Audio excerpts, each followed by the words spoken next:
Hi guys, welcome to our YouTube channel. ఈరోజు మేము చెప్పబోయే కథ పేరు అలవాటు. ఒక ఊరిలో రాము అనే ఒక అబ్బాయి ఉండేవాడు. అతను చదువులో ఆటలలో ఎప్పుడూ ఫస్ట్ వచ్చేవాడు. స్కూల్లో టీచర్స్ అందరూ అతనిని బాగా ఇష్టపడేవారు. రాము వాళ్ళ క్లాస్లో గోపి అనే ఇంకో అబ్బాయి ఉండేవాడు. అతనికి రాముని చూస్తే చాలా అసూయగా ఉండేది. రాముని ఏదో విధంగా బాధ పెట్టాలి అని గోపి నిర్ణయించుకున్నాడు. ఒకరోజు సాయంత్రం అందరూ ఆడుకునే సమయంలో గోపి రాము స్కూల్ బ్యాగ్ని ఎవరికీ తెలియకుండా ఒక చెట్టు మీద దాచాడు. ఆడుకోవడం అయిపోయాక రాము తన స్కూల్ బ్యాగ్ కోసం చాలా వెతికాడు.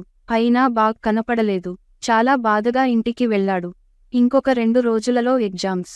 బుక్స్ లేకుండా ఎలా చదవాలి అని అనుకున్నాడు. తర్వాత ఎగ్జామ్స్ అన్నీ పూర్తి అయ్యాయి. ఎప్పుడూ లాగానే మళ్ళీ రాము క్లాస్ ఫస్ట్ వచ్చాడు.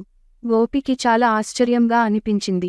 రాము దగ్గరకు వెళ్ళి, నీ స్కూల్ బ్యాగ్ పోయింది అన్నావు కదా, మరి క్లాస్ ఫస్ట్ ఎలా వచ్చావు అన్నాడు.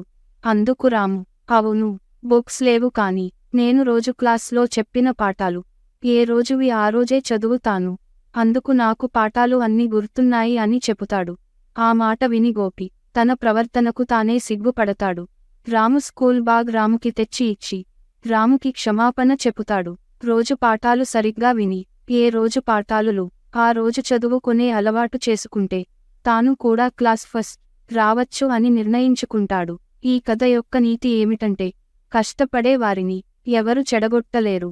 మీకు ఈ వీడియో నచ్చినట్లయితే షేర్ చేయండి, లైక్ చేయండి, కామెంట్ చేయండి, సబ్స్క్రైబ్ చేయడం మర్చిపోకండి గైస్. Thanks for watching. మీకు కూడా మీ హోల్ లైఫ్లో ఇలాంటి సిచ్యువేషన్ జరిగి ఉంటే కామెంట్ చేయండి గైస్.